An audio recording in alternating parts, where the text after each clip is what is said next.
Segal, Theater Center, the Graduate Center, CUNY, Midtown Manhattan. Sorry about the delay. As always with technology, it's also not unfailable as we humans are, and so we fixed it. Thea did great fast work at HowlRound, and we are thankful for them to host us. It's a colder day today here in Manhattan, as always with technology. Moist air, almost like not as we said, Berlin weather, where you don't know if it's going to rain for the next couple of days, or maybe it will clear up in the afternoon, and we will have sunshine. All of it looks a little bit better. President Biden's work to get the vaccinations done so fast is truly impressive, and there are announcements that perhaps July 4th, lots of restrictions will be lifted here in the city of New York. What it really means for performing arts, for opening, we do not know. Most theaters cannot operate at 20, 30, or 50% levels, and we still have to think clearly and deeply about what to do. Also, what did we learn from this? What did this time of Corona provoke as an existential and serious engagement with the meaning of art? Why we do that? And because we were not able to do it right now, and now we are. Artists have been always on the right side of history, on that complex struggle for democracy and for freedom and for rights, and they are the ones I think we have to listen to, and it's of utmost importance. Today with us, we have one of those artists who make New York, is Chris Myers. Chris, thanks for being with us. Thank you for having me. Happy to be here. Yeah, thank you. I'm sorry for that little delay. Chris, let me tell you all a little bit about Chris, and besides his work for anti-capitalism, for artists, what he is spearheading. He is a New York born and based theater artist. He works primarily as an actor, and he trained at Juilliard, the great Juilliard School, and attended the British American Drama Academy. And he went to the legendary LaGuardia High School for the Performing Arts, the Harlem School for the Arts, and other places, of course, that contributed to his making of an artist as a young artist. He's a writer, director, producer, and teaching artist. It's quite impressive what he has done on screen. He has appeared in Spike Lee's She's Gotta Have It, The Resident in Fox, Sneaky Pete on Amazon, The Breaks, VH1, and The Good Fight on CBS, and the upcoming Merry Happy Whatever with Dennis Quaid, also a Netflix production. So in theater, he has worked primarily in new plays at leading cultural institutions like Soho Rep and others, and he won an Obie Award for his performance in Brendan Jacob Jenkins' Nocturne. And he went on to perform in the critically appraised World Inside a Loop. And of course, we are big fans of Brendan Jacob Jenkins. Actually, the very first reading of the Nocturne was done at the Segal, Mark Ravenhill and Brandon Matt at the Segal, and we feel close, especially also to that project, and of course to Soho Rap and Sarah Benson, the great Sarah, who also was a prelude curator. Chris, where are you now? From the background, we cannot really see where you are. So where are you at the moment?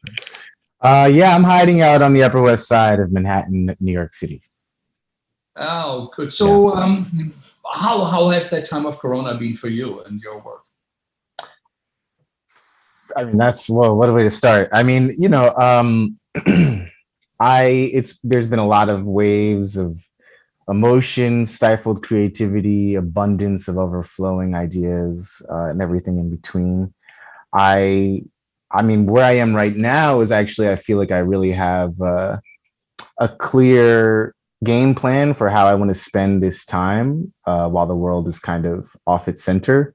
But I wasn't always this way. I mean, when I started, I came into the pandemic. I remember the first thing, all my actor friends around my age were just so antsy. They were trying to start little clubs to read plays together or tape monologues and put them on Instagram. And I kind of instantly was like, you know, guys, I think we're going to be here for a long time.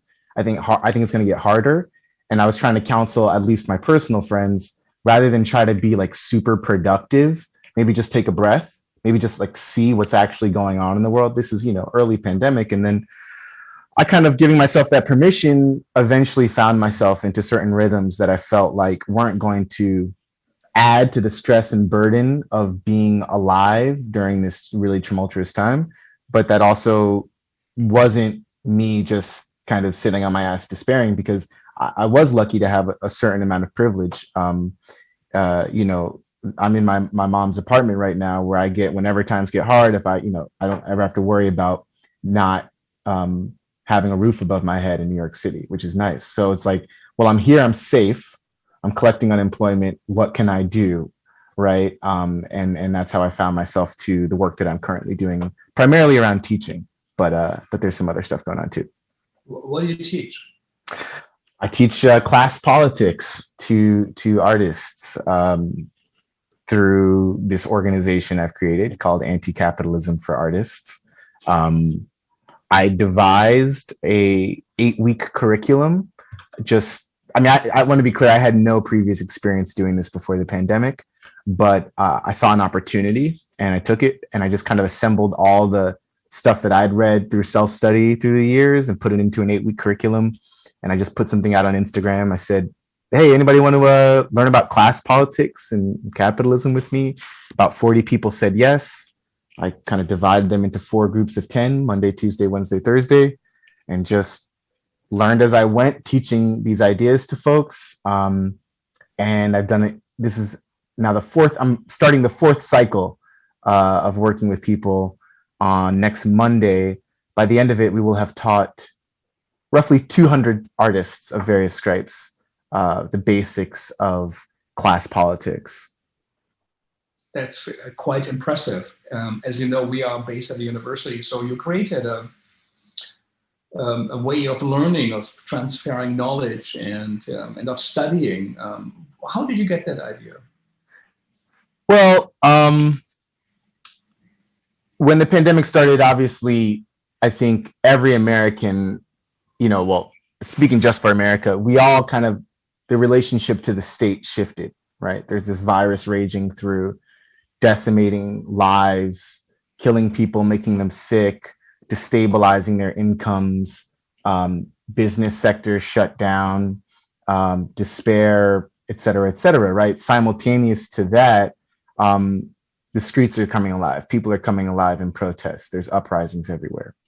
And, I remember I started marching as part of the Black Lives Matter movement when, Trayvon was first murdered. And I did it for many years thereafter, and kind of came to this moment I think certain people get to at a certain age where they realize there's a certain limitation on protest. Not to say that it's ineffective or shouldn't be done, but that in and of itself, the action doesn't get you what you want. Raising awareness in and of itself doesn't get you the goal.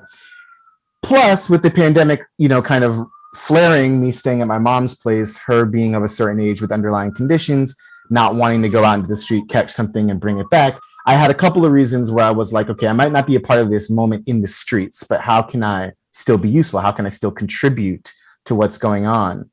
And it kind of hit me that specifically as an actor in the theater and film and TV industries, there's a lot of discussion about racism, sexism, gender equality, even ableism. People are talking about accessibility. And it kind of hit me that even though most of those folks who are talking about these things might even call themselves intersectionalists, that class politics, the kind of intentional study of our position, not just as identities of, what skin color we have or what gender we identify as, but that uniting all of those is a certain class reality. I realize like nobody's talking about that. And it's quite important, right? We see that, you can elect people who represent your race, but they may not actually meaningfully address your real material conditions as a member of a larger class of people.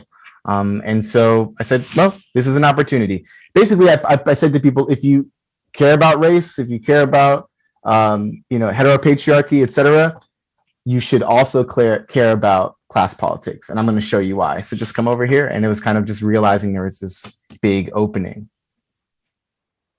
So tell us, class politics, what comes to your mind? Yeah, I mean, I like to say it's as simple as an analysis for determining who has what and why in political and economic terms, right? So I work for a wage, right? But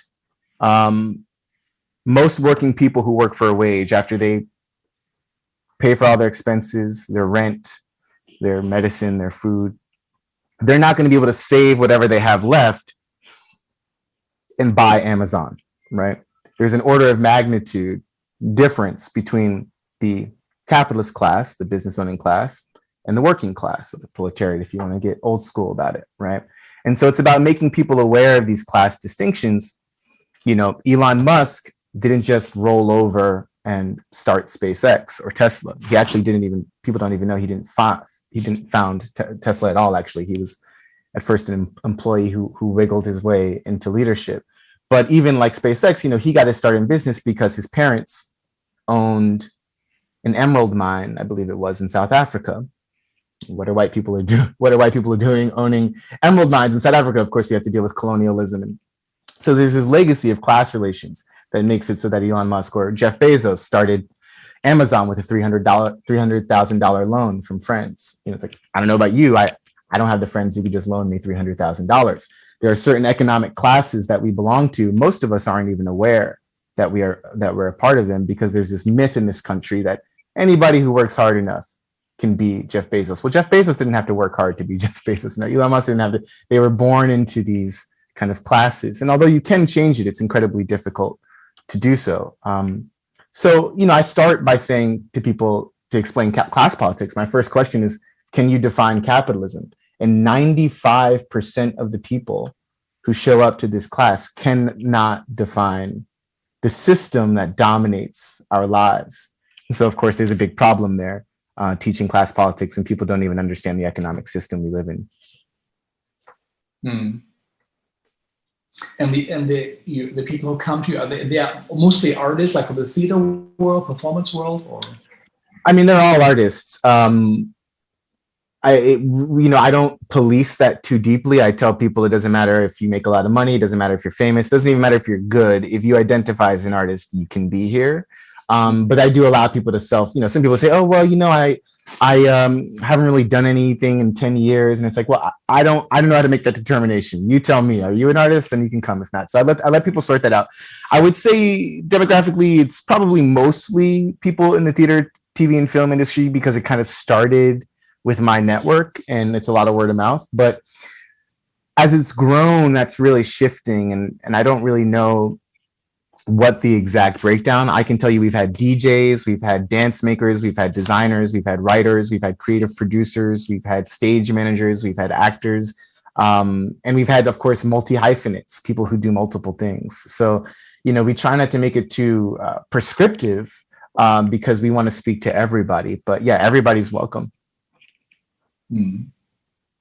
And then they pay, like in a workshop, like for an acting workshop or like for a directing workshop, they participate in this. I think it is stunning at a time where often actors, get out the guitar, they sing and make a comedy gig and online, and to have the flag of the shop out, I'm still here. You said, let's do an academy, basically 8 weeks. Let's think about the system we live in, the capitalist system, how it affects the art.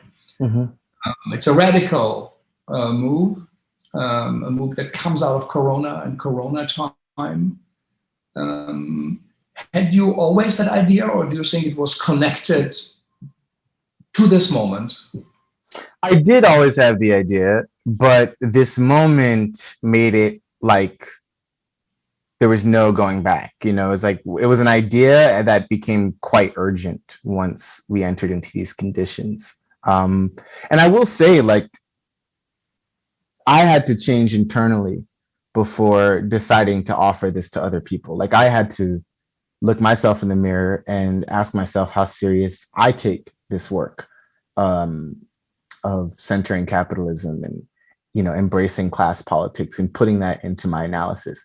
I remember when, again, going back to Trayvon Martin's murder and the emergence of Black Lives Matter, I remember being one of a small group of people in my kind of Facebook network. This is when Facebook was much more popularly used, talking about race, specifically in the theater. I remember calling out, certain theaters for having all white seasons and connecting that to police violence. And I remember feeling really afraid for myself, my career, how's this going to look? I remember I once called out a certain theater that I won't name, and I got an email from the artistic director asking me to meet to talk about my critique of them. And this is like 7 years ago. And I've actually, off of that kind of just proselytizing almost about race in America and specifically in the theater, I got a number of artistic directors, kind of wanted to talk. And I remember feeling, well, is this good? Does this mean, or is it bad? Am I going to be, kind of cast out? Now, what's really interesting is, fast forwarding to now, it's almost too normalized to talk about race. Earlier last year, when the pandemic, every theater's putting out a statement. Oh, we see you, Black Lives Matter, da da da. And I remember most of my Black friends in the theater were like, "This is not what we want. We don't need some nonprofit issuing a blanket statement on Instagram telling us they see us. That's like not what." If anything, just do some work and show us. Do you know what I mean? My point is that I felt like afraid, however many years ago, talking publicly about race. And it clearly, the culture has shifted. My hope is that in doing this, talking about class politics and capitalism, while I'm like a little afraid now, the moment kind of revealed to me that this is actually like deeply necessary to be talking about, and I have a hunch that in a couple of years we'll be looking back and like all theater institutions will be way more intentionally engaging with how capitalism courses through their institutional veins. Like hopefully they don't let Bank of America underwrite their season, or I dream of a day where Koch brother doesn't get to have naming rights at an arts institution, for instance. These are, kind of obvious things, but it's beyond even that. I think there's other questions, like the Flea Theater made a lot of news a few months back because of their kind of constant exploitation of their resident company. And, this is under the leadership of somebody who ostensibly comes from oppressed backgrounds. Like, this is kind of another reason I'm deeply invested in class politics. We don't just throw Black people, queer people, whatever, women into oppressive systems and expect them to change. We actually have to deal with the system. Identity is not like a special spice we just sprinkle on top of oppressive systems to make them suddenly function egalitarian in an egalitarian way. So yeah, I'm kind of rambling, but I do think that to answer your question, this moment was really important for, yes, this idea, but also for me saying there's no going back. Class politics is absolutely necessary going forward. No, I think it is remarkable what you're doing, and also so much in America, the emphasis on the individual, do yoga, do meditation, go to the gym, have a better business plan, create an app, and then you're going to be successful as an artist. And often artists even are held up as models for, the people who are unemployed, who have to juggle 5 jobs. And then one day you get the Oscar.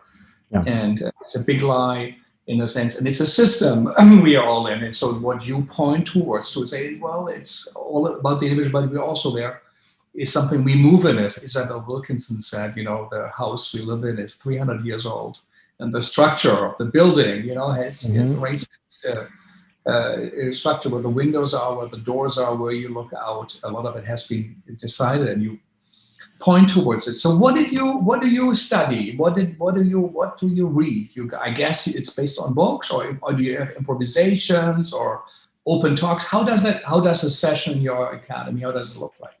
Yeah, and also I just wanted to say real quick, because I'm not sure, it is free. Everything that I do is donation based, so I don't charge people Mhm.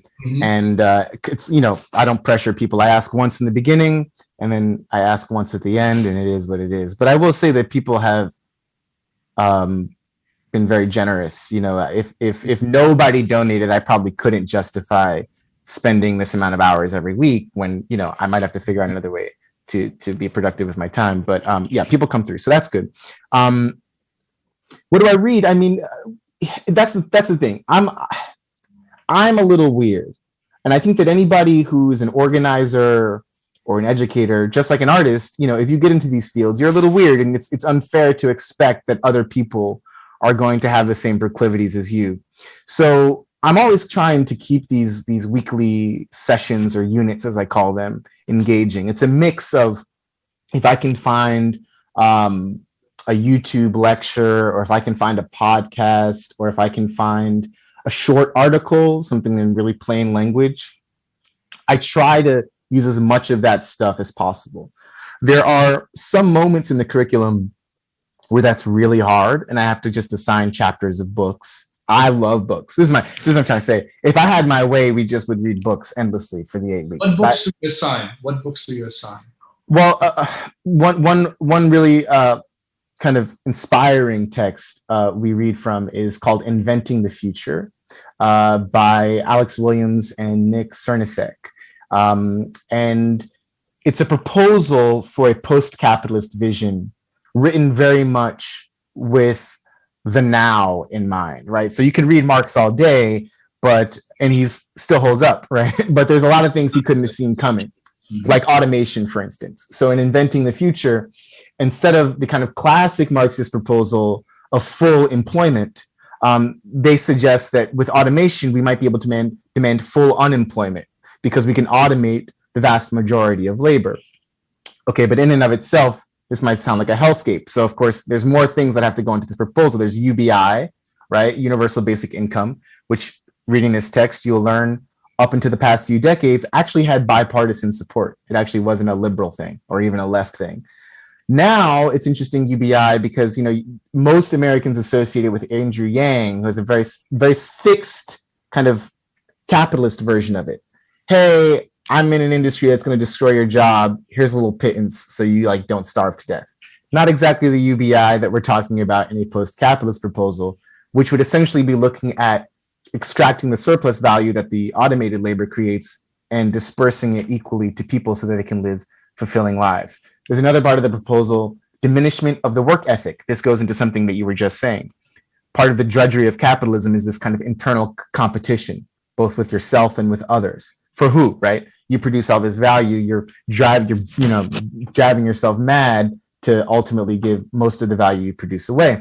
So there's this kind of, and of course, maybe you can bring it all the way back to Protestantism if you want, but there's this deeply enmeshed work ethic, which is very toxic and self-defeating, that we actually have to ideologically dismantle, so that people even feel comfortable accepting UBI, so they even feel comfortable giving drudgery, kind of banal work away. Now, of course, if people want to do that work, some people really just like cranking a wheel all day, 8 hours, it helps them focus and meditate, whatever, then do it, right? But the idea is that in this post-work future, we can automate things away that people don't want. And diminishment of the work week, also proposals that have been around for a long time, a 4-day work week. I think a lot of us, especially during the pandemic, who've been privileged enough to not have to do kind of constant work, have probably been working a little less and being like, I can get the same amount of stuff done with far less time. We all kind of know this, right? So maybe we have to rethink a lot of those things. So anyway, it's a fascinating text. It starts with the critique of what the writers call folk politics, which is a lot of Occupy they were writing directly against, but I would also submit Black Lives Matter. Folk politics, as they write about it, is kind of, mobilization, street protests, spectacle, stuff that really feels good and does have importance, but without sustained, durable, organized, strategic, planning, will ultimately, just be in this cycle. Marches and protests don't renew their own energy. People's feet eventually get tired and they go home, right? So you need this kind of more intentional, sometimes hierarchical. These days, a lot of young people are afraid of hierarchy. So, it's very decentralized, non-hierarchical. Everything's kind of like in its own little orbit. And the writers kind of suggest that we're never going to build power like that. Capitalism is quite powerful. We need to be a little more intentional. So it starts with that critique. Then there's the proposal. And the part that I really love talking to artists about is this idea of kind of resurrecting utopian thinking. And I think this is something that artists, and there's a lot of moments in this curriculum where I like to pull out things that I think artists have perhaps more facility with than your average person.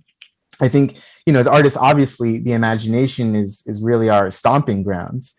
And utopian thinking is kind of a critical skill if you're going to commit to transforming the world, particularly capitalism. There's a quote attributed to both Frederick Jameson and Slavoj Žižek that it's easier to imagine the end of the world than it is the end of capitalism, right? And that's kind of sad that that's true, that we could imagine a comet hitting the planet Earth easier than we can people getting together and being like, this exploitative system sucks, let's change it. So I think that this is where utopian thinking comes in. We kind of have to reawaken these deeply seated desires. Slavoj Žižek says, our dreams they don't happen to us. We're actually responsible for our dreams. And that works in the kind of restaging of our desires. And so for me, that's where study itself comes in. That's where this whole curriculum comes in. In order to change your desires, which is where you're responsible for your dreams, you have to put information into your head and think critically about it. That's never going to happen by itself in this system. The entire ideology of capitalism wants you to just sit back, go to your job, despair, get a check, come home, don't think about it.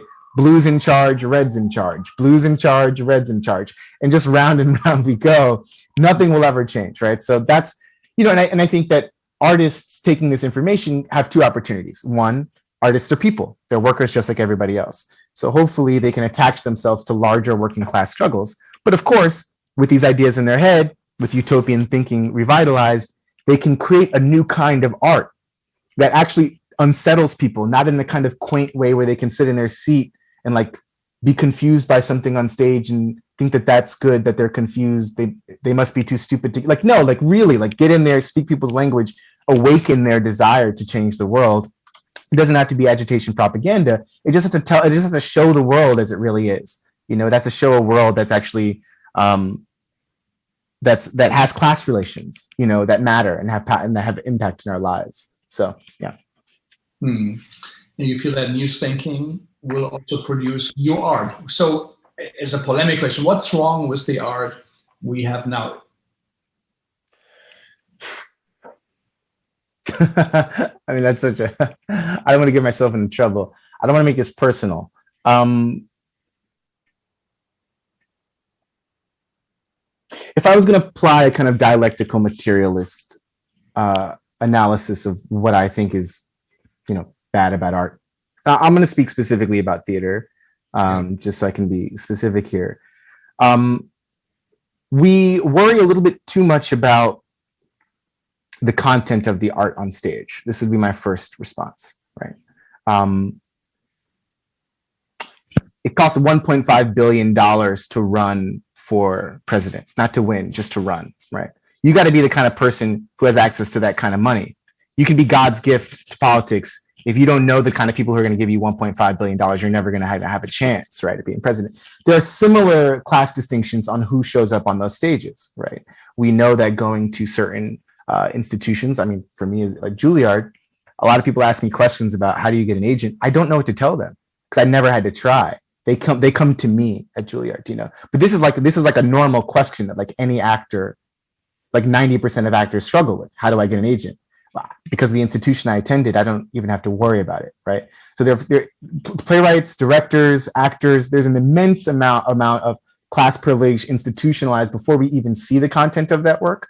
Of course, there's the question of who selects the work that's on stage. There are class dimensions here. I know for a fact 2 Black plays that I've done at white-led institutions got in there almost by flukes. In both cases, 2 different theaters, a Black woman, either intern or low-level position, happened to read the script and like really pitch their bosses on it. And when I learned that about the plays, both of these plays that I've been in, it made perfect sense, because knowing the leadership of these theaters, there's no way that those older white people of a certain generation were going to read these plays and understand it, you know, like the young Black woman could. But these were, again, either low paid or unpaid, you know, internship, kind of precarious positions. They're not even the real, they don't represent the institution. That's why I consider it a fluke. So even, you know, again, there's so many class dimensions into determining kind of what stories get told. Okay, we're not even talking about the work yet. Who's in the theater? How much did it cost? We love to talk about ticket prices, right? But I've done plays written by, I will name this one, Brandon Jacob Jenkins. I did his War after Nocturne. We did it at Lincoln Center. Those tickets are very cheap. There's a moment at the end of the play where my character, we're supposed to be at a zoo, and I take pictures of the zoo animals, which really, I look at the fourth wall, it's the audience. Now, I have a real phone in this play, so I decided every night I'm going to take a real picture of the audience. I had this perfect opportunity. But I did that so that I could review the data after the run. And I flipped through all the pictures of every performance, and I saw what is probably about 15 to 20% people of color, you know, roughly 80% white people. And this is at a theater with a Black play, majority Black cast, a Black director, and very affordable tickets. So this tells you that pricing is not the answer, right? Because it also assumes that people of color are poor, that they can't afford or want to splurge on a ticket of a certain price, right? And it also it releases the institution of responsibility, that it's not just about number on a ticket. It's about who are you messaging? How are you talking to people? Do they see themselves represented in the institution? It's about when they do come in, what kind of behavioral norms are they expected to adhere to? Dominique Morisseau made a really big deal about this at her play, Skeleton Crew, when it was getting, you know, all these great reviews and all these people were coming. You know, Black people were having like natural reactions that Black people have to like Black people on stage, and white audience members were like, this is not how we behave in the theater. You know, that's classism, right? It's not about charging $20 for a ticket. It's about, okay, fine. Now they're in the building and you still treat them like outsiders. But even more than this, before we talk about the content of the art, I refuse to believe that the creative team is the consummate labor involved in producing a play. You can't tell me that the play functions without the janitorial staff. You can't tell me that the play functions without the porters. You can't tell me that the play functions without security. This is all labor that is essential for the production of that play in that building. And yet there's these hierarchies that express themselves in pay, in status, in relational, interpersonal relations that kind of make it seem as though some people are more involved in the production of the play and other people they're just appendages. They're just afterthoughts. They're not really important here, right? So all of this is contributing to a lack of class consciousness in a given theater. But of course, when we now get to the content of the play, there's all kind of interesting things that happen. I'm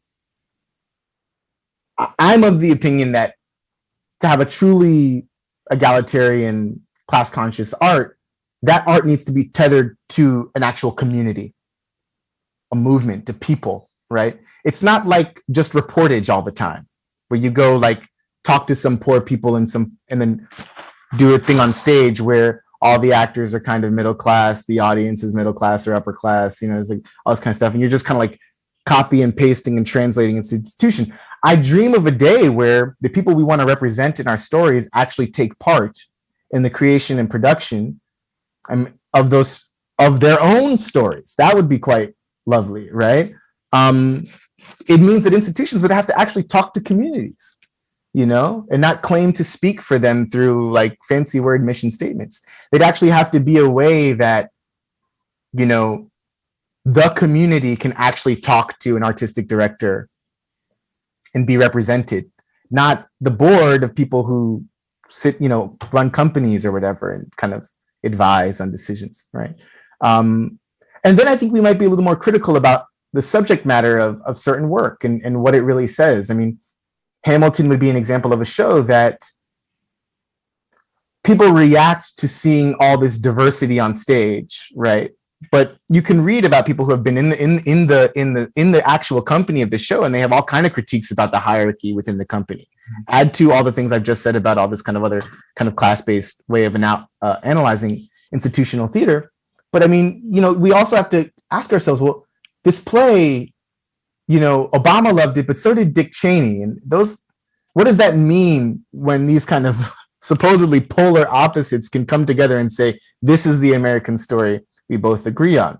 I think there's a level of analysis where we get kind of bamboozled by brown faces in high places, women in high places, et cetera, whatever.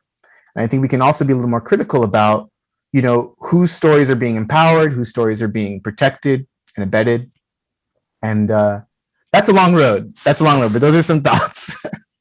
I don't know. These are all, very, very questionable. What does representation really mean? What does the saying of that body mean, and what does it stand for? And Hamilton itself, you know, the way it's produced and the money it makes, is that it's supporting that system. There's the Volksbühne Berlin, for example, where one director, Raymond Polish, was. Well, no, you know, he says, how come that we write plays, we criticize the system, but the way we produce it, with the director in charge telling who actor says what, they have no say in it. The way it is produced, the economical model and the artistic model, you know, isn't an open contradiction. He tries to solve it and saying, I put out material and actor then choose it, co-write it, there's no main role. Of course, they are subsidized, so it's a different thing. And why is Hamilton not maybe in Brooklyn College, which has a 2,000 seat stage that's often empty, and they just do it for kids or high school people who cannot pay the $100, $200, $300, $400 tickets, you know why? And it's a great play. It's a great vision he had, but but it, as you say, you know, this time does make us question deeper. Perhaps also you quoted Zizek, who said, you know, we criticize capitalism, but let's also be honest on the left side, what should it be replaced with? Or is it more modification? Because nobody has found at the moment something that perhaps works better, but the way it's working is not working for everyone well, and something is deeply wrong. So my question to you, what you earlier said, the exploitation of labor, the estrangement from your work, you're no longer connected to your work, your communities. Would you say in a Broadway play, let's say A Lion King, is it also part of is it factory work? Do you see parallels when it comes to politics and art?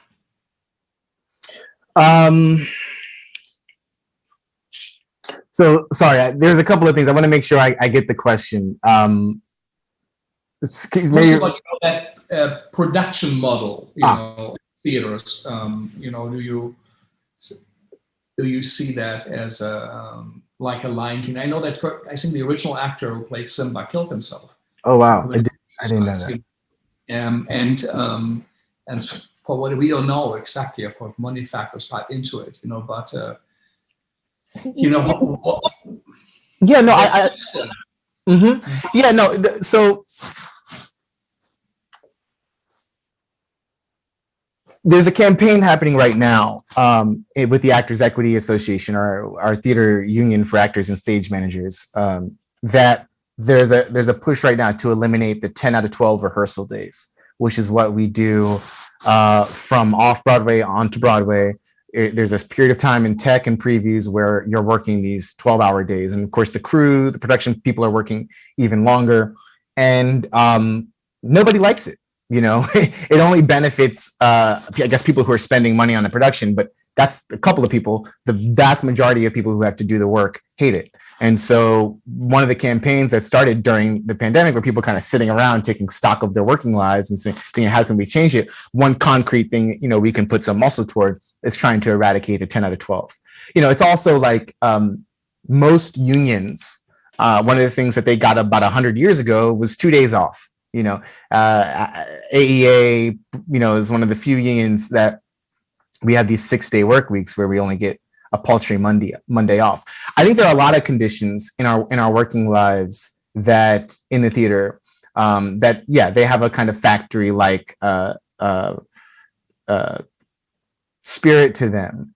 I do want to say I don't think that overall, something you said earlier, like actors having a say, getting to co-write, that doesn't necessarily have to be. I mean, I might not want to write a word. Maybe I just want to show up and say somebody else's words and be done with it. Like, I don't have to feel like an owner, to feel ownership, let's say as a socialist, whatever, to say collective ownership of the means of production. So this play, we all collectivize, we all feel that we own this. It doesn't have to mean unnecessary. I mean, I think, it just means that my opinion, my labor is properly evaluated and compensated, and that I have a kind of democratic say, but that doesn't necessarily have to be in the authorship of words. So I think likewise, the system right now, it's not necessarily about the roles of any individual person, but how little of a say they have in their own working lives. And I think that there's many ways and new models we could look at. I think, kind of how you broadly kind of opened this question about, we know this isn't working well, what do we replace it with? I think people often get stuck on that because it's like, well, if we don't have the answer right now, we might as well just keep on going how we're going. Part of change is failure. Part of growth is failure, right? You have to try something, see what works, and go back to the drawing board and try again. I think China would be an example, for instance, of we don't know what they actually have made a number of innovations in, post-Mao to say, how are we going to get to this post-capitalist vision? And they're doing this really weird thing with capitalism right now. They call it socialism with Chinese characteristics, where they're doing things in a different way. Now, we'll see. This is an experiment. They're very clear. We may fail here. This may be a disaster, but that's what they're working with. And of course, you have Cuba, you have Vietnam, you have countries that are trying things to, they haven't rid themselves of this system, but they are trying. And I think that in our industry, that's the most important thing, is we kind of start from a theoretical premise that workers ought to have a real democratic say in their working lives. And then the thing is, you talk to the workers, you ask them, hey, what's going on with you? Like, how's it been? When have you felt beat down, exploited, taken advantage of? When have you felt alienated from your work? When have you felt like you just want to throw the towel in? Why have you felt that? What could we do to change that? One really important thing, for instance, here's a dream goal, like what I wish a theater would do. Theaters spend a lot of money into the Equity League, which manages our health insurance. And the way health insurance works in our union is it's basically a Ponzi scheme. You have to work a certain amount of weeks in order to qualify. You may not qualify, but even still, your employer paid into the plan, but now somebody else essentially gets that money. It's ridiculous. Theaters should recognize, if they serve the interests of the workers who make up the majority, of their labor force, that single payer healthcare is like, that's a concern of theirs, because then they could take that same money that they spent into this like Ponzi scheme of a health plan, give it directly to the actors or stage managers, because this is the union they represent. And now, I'm walking away every week with an extra $1,000 in my pocket. That's an extra maybe $4,000 a month. The theater hasn't even had to change its budget, but because we have like single payer healthcare, now I, as a laborer, am vastly more compensated for my labor, and I'm not going to feel as dejected and exploited, because I'm actually taking home more of the value that I produce. So this is a way of talking to workers and saying, what's going on in your life? Oh, you're depressed because you don't have health insurance? How can I help? Oh, I know. I can align this institution with a national, quest for single payer healthcare and get some more money into your pocket. So it's just a way of thinking and talking to people about like, what are their needs and how can we help, rather than being in these silos, all the time. So as a question, we know that leadership is changing at New York Theater Workshop, a great institution, the closest institution perhaps in a way we have to something like the Royal Court in London, thinking that the public in a way is kind of a state theater. So, but if, let's say you would be in charge, someone would pick you, what would you do? What would you do differently? What would be your first things you would do? In your discussions of your academy also, and for circles, which you did now, what would you do?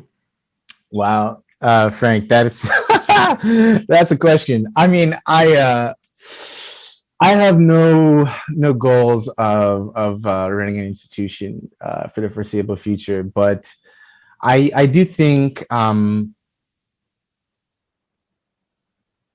of the first things I would do is take our finances and make them 100% transparent. I think it's important that people see how money comes in and how it gets spent. Speaking of New York Theater Workshop, I was told that when they did Red Speedo a few years back, it costs a lot of money to build a, Olympic-sized swimming pool in a theater up to code. I heard something as high as like $100,000. And at the same time, I know, like the wages of what you get paid when you work at New York Theater Workshop at that time. I think it was something at that time, probably like $650 a week before taxes, before agent, and before union. So that $650 becomes something more like $450 a week, $475 maybe, right? And I just imagine, talk about alienation, coming into work every day, and you're getting, you're taking home $475 a week in New York City to pay your rent, and then you see this object that costs tens of thousands of dollars just staring at you. I know there's some designers right now who are making a campaign to do the same thing. They want pay equity and transparency. I think one of the biggest things we can do is be transparent about money. Be really honest about what's coming in and what's going out.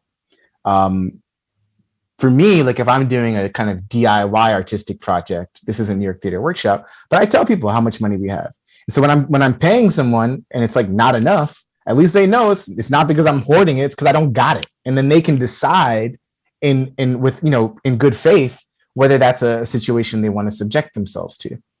So I think once making finances transparent, I think one of the biggest things I do is, really try to open up the building and the ideology of the institution to the surrounding community.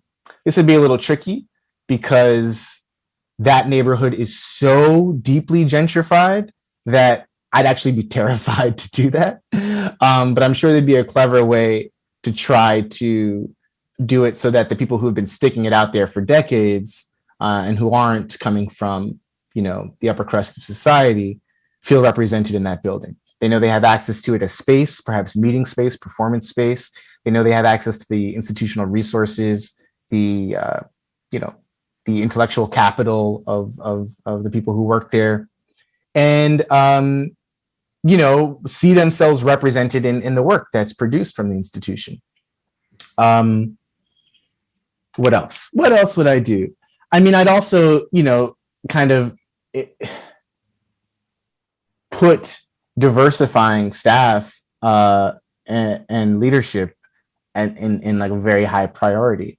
I would just absolutely, make sure that the days of leadership being majority white folks or even majority folks of a certain age kind of is done. There's this piece that I had the honor of actually recording for HowlRound.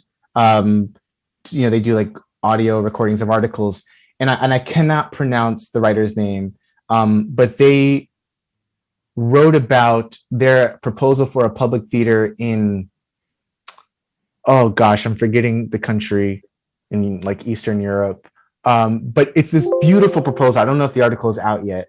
For all of the different ways in which they want to make sure that like the community has access to the institution. And basically I would just follow their plan. I wish I could remember the name of the article, but those are some of the things I do. Yeah, maybe that's connected. There was a famous experiment in Berlin, the Gorky Theater, which is one of the 5 state theaters, the smallest of them, but still it's on the big street, basically the 5th Avenue unter den Linden.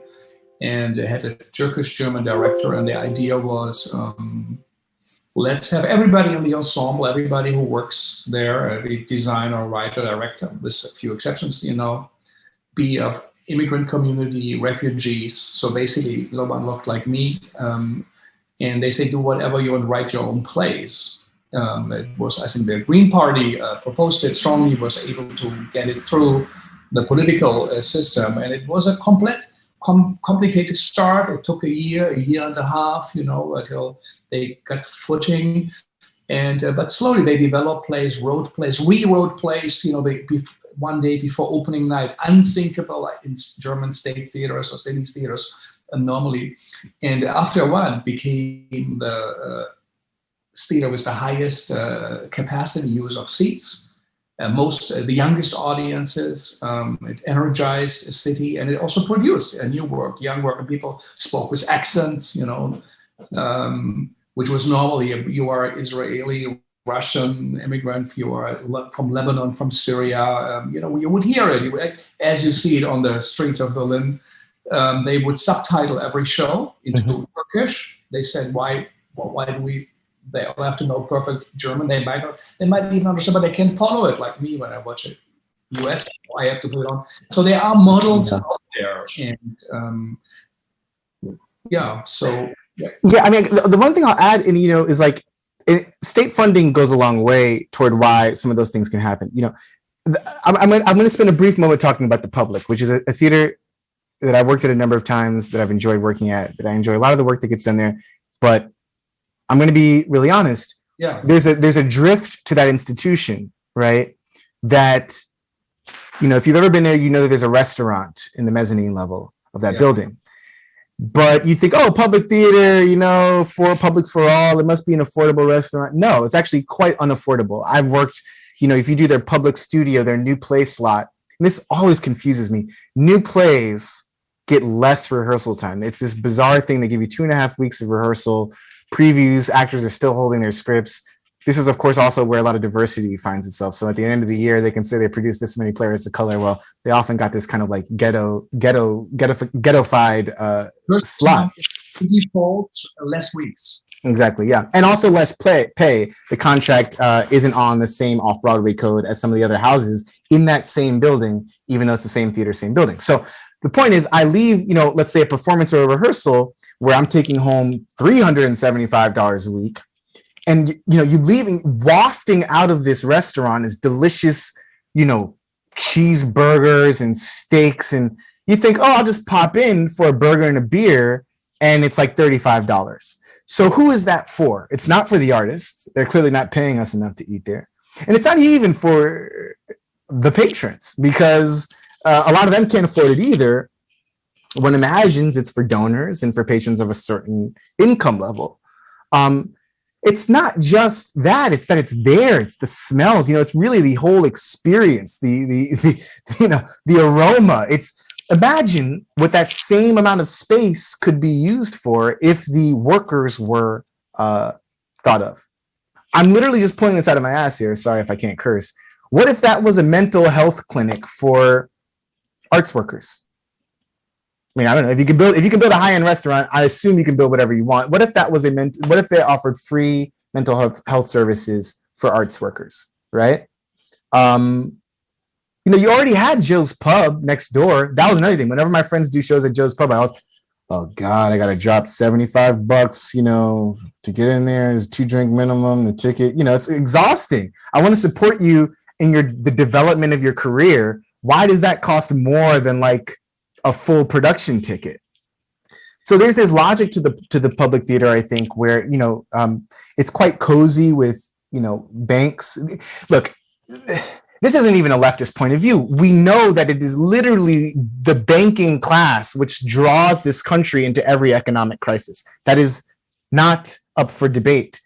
And so we have these theaters that we run and we say we want to change the world and help people, and we meanwhile we take money from the literal people who destroy, who precipitated 2008. Doesn't make any sense to me. So I think that the public is already, it has this interesting deal with the city where it basically pays nothing for rent.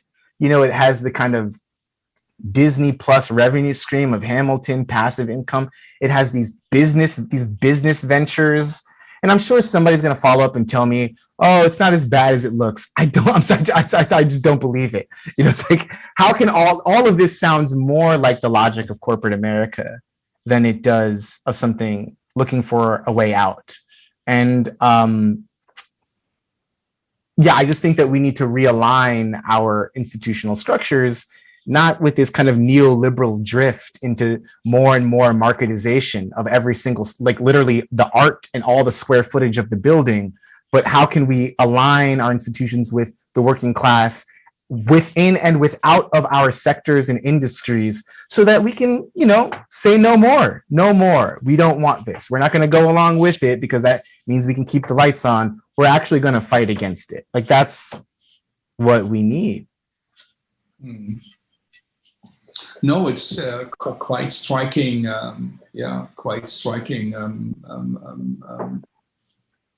Discrepancies of what we do and what we think we should be doing, what we're supposed to do, in a way like the great plays of Chekhov. There are people saying great idea, but what they do, is completely opposite in their relations and betrayals, on stage and how life it is. But if we don't do it in the theater world, how can we ask anybody else if we don't see that level, the system of it? Were you part of that Dear White Theater, of that movement, of that? Or what do you think of that? I signed it, but I wrote like a 1,000 word explication of my signing, which, to summarize, was being very nice, that I don't think that this, I talked about folk politics earlier. I would consider the spectacle of a letter through an anonymous kind of semi-organized, yes, in the chat, thank you, Zenko Bogdan. I'm probably pronouncing their name wrong, but that article is amazing. Everybody should read it. Thank you for linking that. I kind of critiqued the structure of the movement. I don't know. They kind of had some type of internal crisis over there. They kind of vaguely apologized for something, and I haven't really kept up. This was a few weeks ago, so I don't know what's going on. But I think that organizations, unless you're some type of terrorist organization, you don't need to be anonymous. You actually should stand on your principles, and you should draw people into your movement in that way. But also the whole Dear White American Theater and the We See You. The thing about organizing is when you make demands, you have to have an or else. That's kind of fundamental. And it's a whole lot of looking at white American theater without necessarily looking at, as my dear friend Michael R. Jackson would say, looking in the mirror. A lot of people, and a lot of the discourse that we see white American theater inspired was a lot of like rightfully dejected Black artists and artists of color, but who I kind of felt really just wanted a job. Like they weren't really like, I hate the system. They were just like, I want more jobs for people who look like me. And again, like that's for my analysis, that is not the problem.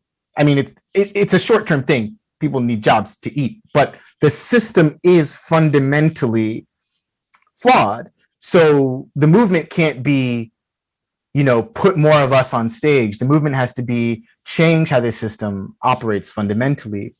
And again, I just think the basic organizing principle of it was kind of messy, but you look at the numbers, hundreds of thousands of people signed that letter as far as the online version, the petition goes. But this is the thing. If that was a real organization with hundreds of thousands of people that had a or else attached to it, and those people were like deeply committed to being organized, anything could happen, right? If you had 100,000 people in formation, like ready to change the American theater with a clear ideology and a strategy for doing so, anything could happen. But that's not what it was. It was mostly just, this kind of perpetual raising awareness culture. Most people do it, I think, to feel good, to feel like they're a part of something. And that's because we have this erosion of social institutions.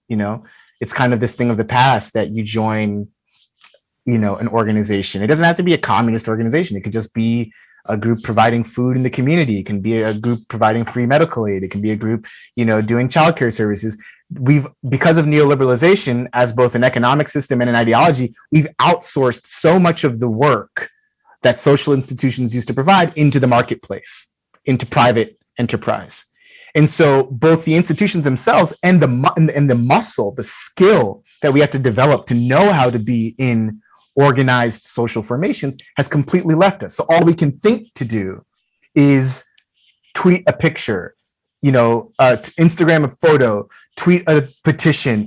It's always very individualized. Even anti-racism overall. I mean, the whole language of it. Anti-racism culture today is this kind of cottage industry telling people, if you don't want to be racist, do this, don't do this, do this, don't do this, do this, don't do this. It's like this checklist. And most of those things are pretty good ideas, but there's like nothing in the analysis that actually, if you really care about ending racism, you're going to have to be in durable, organized formations that are capable of confronting a system. You don't just get to like not touch a Black woman's hair and like racism will go away. It's a system of power that takes an organization of people to confront. So, this is a larger idea that I think was a glaring mistake, and I mean this in a kind of point of principled critique, a mistake of dear white American theater. Yeah, and that signing a petition in itself is not activism. It doesn't right away bring change, as you pointed out. It shows solidarity, as do demonstrations. But I think what you did is say, let's engage, talk, let's create a curriculum, let's do a new institution of learning, of discovering, of failing. I think it is remarkable what you're doing, and it's the very beginning of it. So you talked about, also about new ways of doing theaters, new forms. I mean, the tradition you are from, in a way, is the living theater. It's Amiri Baraka. It's that you see a line also. What are new forms? What do you do? What would you like to do? Who do you admire in these? What do you think works? What are arguments? Yeah. There's a book called The Good Night Out by John Mcgrath. John Mcgrath founded the 784 theater companies. Because he started in England, I believe, and then had one in Scotland. And he was very big that, as a proper Marxist, a company should belong to its nation. And so you don't just have this kind of copy and paste, you give each nation. Anyway, it was called the 784 Theater Company. I believe he founded it in, was it the late 70s or early 80s? Because at that time, 7% of the English people had 84% of the wealth. So this guy was decades ahead of, Occupy in terms of formulating that. And he worked at the Royal Court Theatre in its heyday. And I actually get a lot of my analysis from how he read the room at the Royal Court, which was ostensibly, this place where the working class comes to life on the stage. And it prided itself and branded itself and mythologized itself as this institution that promotes the working class. And he noticed these things of like, well, none of those actors are really working class. If you really think about it, by the time it gets rehearsed to all hell, that's not even really how working class people behave. Who's coming into the theater? How are they behaving? They're sitting all prim and proper. They had to pay a certain amount of money. They've got on their Sunday best. They've got the perfume. They can't laugh too loud. They can't squirm too much. Nothing about this is actually, if anything, it is a place where bourgeoisie and bourgeoisie aspirant people get to pat themselves on the back for engaging in a very sterile way with what they perceive to be the working class. So he had this experience and he left, obviously, and started his own theater company, but he was stuck. Well, then I know, as you were saying earlier, I know what it isn't. What is it? And he realized, well, I just got to go to actual working class people. So he starts going to pubs.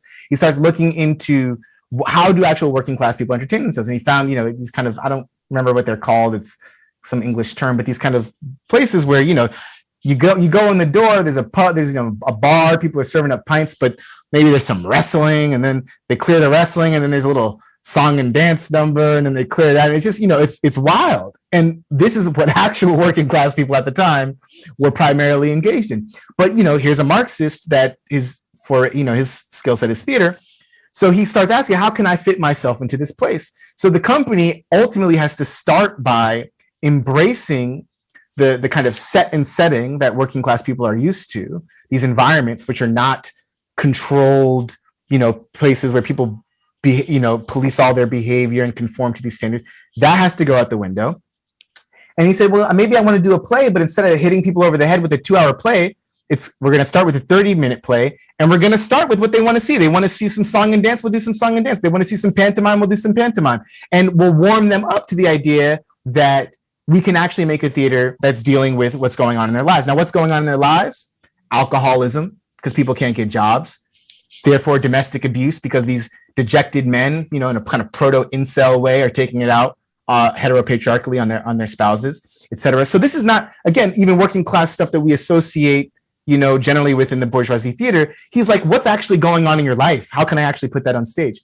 And he can dialectically, as any good, again, Marxist will do, continue to evolve, and found that at a certain point, he can make the plays 45 minutes, an hour and a half, to the point where now he's touring, all the kind of English countrysides, and people are, sold out. These are sold out tours of plays designed with these people in mind, speaking their language with characters that have, their dialects and all this kind of stuff, to the point where he has a successful company, right? So it's a whole. I'm deeply inspired by John Mcgrath in this book. It's a series of lectures. It's very short. I deeply recommend it. And I think, he was writing decades ago in the UK. I think the question, that I have is what would that look like for me, right? I think I'd like to do some mutual aid that just happens to have a play going on. Maybe we're giving out food. Maybe we have an arrangement. We can give out, vaccine shots. People are gathered in an outdoor space, and if they want to stick around and see a little show that's dealing with stuff that's going on in their communities, physically in their communities, then great. We can build a rapport with the community from there, and kind of you have to work dialectically is the other thing. You can't just come in top down, swoop into a community and tell people about themselves. You have to build a relationship. You have to go back to the drawing board as you learn. So it's hard to say what kind of forms I want. I think that the forms come from the people, and I think that it starts, fundamentally with talking to people. How much do theater institutions actually talk to people? In an actual dialogue, inviting people to really open up and let them lead the conversation. So I think forms will become important. Particularly, I've written my first play. It deals with Maroons. If people generally don't know what Maroons are, they are enslaved people who, instead of running to freedom in the North, decided to run, well, it doesn't have to be in North America, to the North, wherever freedom was, whatever free territory. Instead of trying to run to the free territory, Maroons are enslaved people who try to make their own freedom in deeply secluded environments like swamps and forests and mountains and stuff like that. Great examples of Maroons historically come out of Jamaica and Brazil, Quilombo in Brazil, and gosh, I forget her name. I think it was a Queen Nanny or something in Jamaica. But I'm writing about North American Maroons, which we actually don't have a lot in the historical record about, so I get to kind of imagine.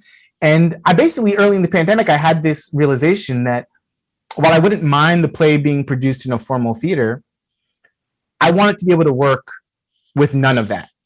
I want this text that I'm writing to be just as effective if it were staged in a literal clearing in the woods as it would be effective if it were staged in a theater with sound and lights and props and a set.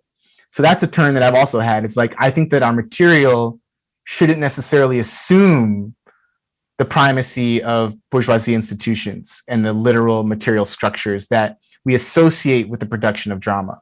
I think that they should be versatile and adaptable texts. So that's my personal answer. And then that's also my theoretical kind of inspiration. Wow, that's these are such significant point, and you're right. And who does really talk to the workers? Everybody wants to speak for them. Everybody wants them to buy tickets, but that's not what it's really about, So who really talks, who listens, and what do we do for them? We attack politicians and say they're no longer interested, and they just see people as voters. We say businesses see people just as consumers. They don't see them as whole people. And perhaps also in the theater, business or film and movies, they are just ticket buyers, and you compete for them and you manipulate and massage it so you get the biggest audiences, and then that's a success. So I think we do and have to reinvent everything, question everything. Mila Rouse says, and you do question everything before we go. But as artists, who do you look up to? Who inspired you? Or as writers, who who formed you? Who was important for you? You know, that's a good question. It's such a mixed bag of people. It's a little non-traditional, especially because I'm not going to name a lot of playwrights. But I would say, as a writer, Raymond Carver is deeply influential to me. Excuse me. I think, you know, I'm a sucker for the kind of minimalist prose, but more fundamentally, you know, we're in this moment where people are like, we've talked about diversity and representation. And my thing is like, I'm not saying, you know, I'm always like, no, I'll read a white writer. I'll watch an all white film. Just please, like, be really white. You know what I mean? Like most of the times when white writers write, the subject is this kind of neutral character that actually doesn't really have a race. What I loved about Raymond Carver, what I love about Raymond Carver's writing is that long before any of these discussions were popularized, I just really felt like when I read his work, I'm learning so much more about kind of Americana and like the kind of myth of white Americanness with such sad specificity, do you know, that I love it. It's instructive just as much as it is good art and good storytelling. And so I'm not interested in writing about those people's lives, but you know, for whomever I'm going to write about or even portray as an actor, I hope to have that level of like, you know, they're such complex characters that are so clearly entrapped by the material reality of what it means to be an American. And I hope to do that, you know, from my own point of view. Samuel R. Delany would be another writer, particularly his novels. You know, again, I was reading him as a kid, long before these discussions of representation were popularized.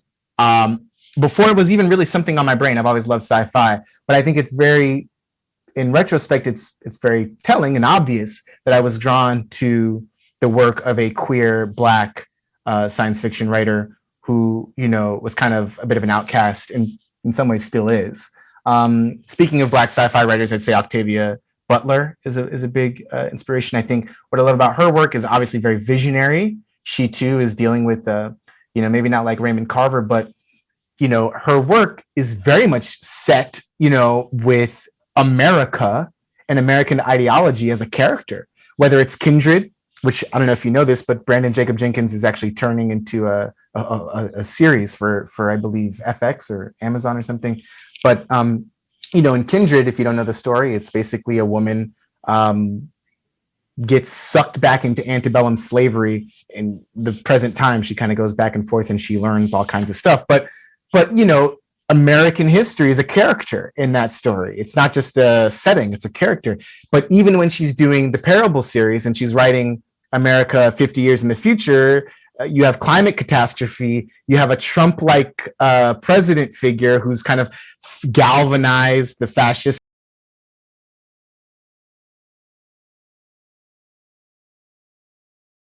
These are some of the things I'm drawn to. I think one of the last things I'll reference off the top of my mind, and this is maybe a bit strange, is the rapper, singer, songwriter Kid Cudi, who, although I'm not a big fan of his more recent work, you know, this is a guy who entered into a very kind of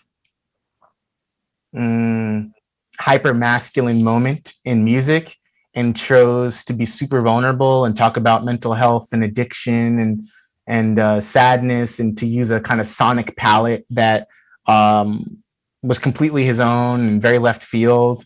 And it's one of those albums, his first mixtape, I listen to it now and I still find myself getting very emotional. And so I'm very inspired by any artist like that who's able to completely cast off judgment about what you know, what art commodities should look like, how personal is too personal, and just tell their story 100% raw. And I hope to bring that as well to anything and everything I make.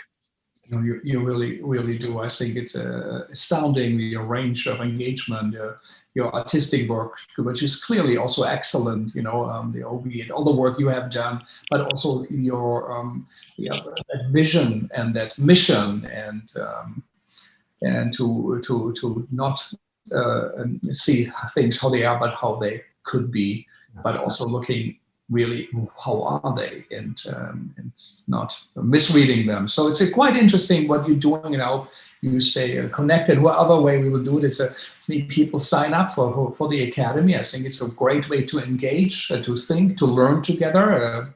In that idea that everybody, learns and learns together, but focus on something that's important. And it is a time to read, it is a time to think, and it's a time to prepare for when we are back. And things have to be different; they need to be different. And what if not? What have all these people died for in Corona? If we don't take something out of it. We will continue here our Segal talks this week. Tomorrow we have Invisible a dog with us, founder Lucian Zion and Reja Fethakali, a choreographer. They will come and talk about that great institution, what they do, how they survive Corona, what their plans are, and where they are going. And then we have a great and really a world-known Curiel Cerribrandikov, a Russian director, a film director also, someone who has been banned, was under house arrest, was not allowed to speak. Created a small theater, the Gorky Theater. This became one of the best theaters in his country. The theater is very significant. It's been taken away from him in January. He has been slandered with lawsuits of taking advantage of funding, which is baseless as far as we know. And for human rights was said, there's a great artist who is also with us, someone like Chris Myers, who believes that we have to take a stand as artists. But we have to show a signal through the flames, and hint to a possible utopian a model there to also engage with the things how they are. They will not stay the same. Things have changed already, but we don't know where it's going. And art has to play a role. If it doesn't speak now, it doesn't function now. If it doesn't make us think now, whenever. And we have seen that. So theaters, the ones who are part of that industrial model in a way, the Broadway's a $5 billion business, they're not functioning. They did not provide for the communities, for the neighborhoods. They did not pay artists. As far as I know, there were efforts, but they are comparatively small to that buildings. Thinking about that, The Lion King itself made $6.2 billion from the Disney Corporation, the largest profit ever done by the company. And that company has theme parks, films for over 100 years now, almost. What have they done to continue that outreach, and also to create what Chris pointed out, a community, and to speak to people and listen to them and create something that's meaningful. So but it's a chance where we are now. You're on rock bottom. It's something you can build on. It's firm ground. And I think what you did as one of many initiatives of what artists do, it is a great adventure. It is important and significant, and it will lead you to something. Also, something will come to you while doing things. So I really thank you for joining with us, and I hope it was also meaningful to you. It was, I think, important to listen to you, really, and I know you have much more to say, but we continue one day and see how maybe we can collaborate with the Segal Center. To our listeners, thank you for taking the time. And we started last March, as I always say, very few programs were out online. We now have talked to over 150 artists from 60 countries, and we have an overview, and there things are changing, things are happening, and it's good to know about it and also to be part of it. Thanks for HowlRound to be part of it, and how important they are is what Chris said.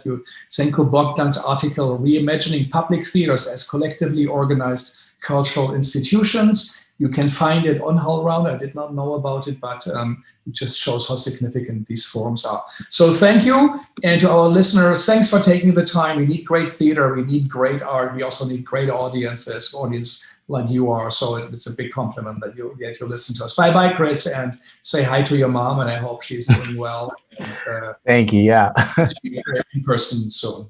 Bye-bye. Bye-bye.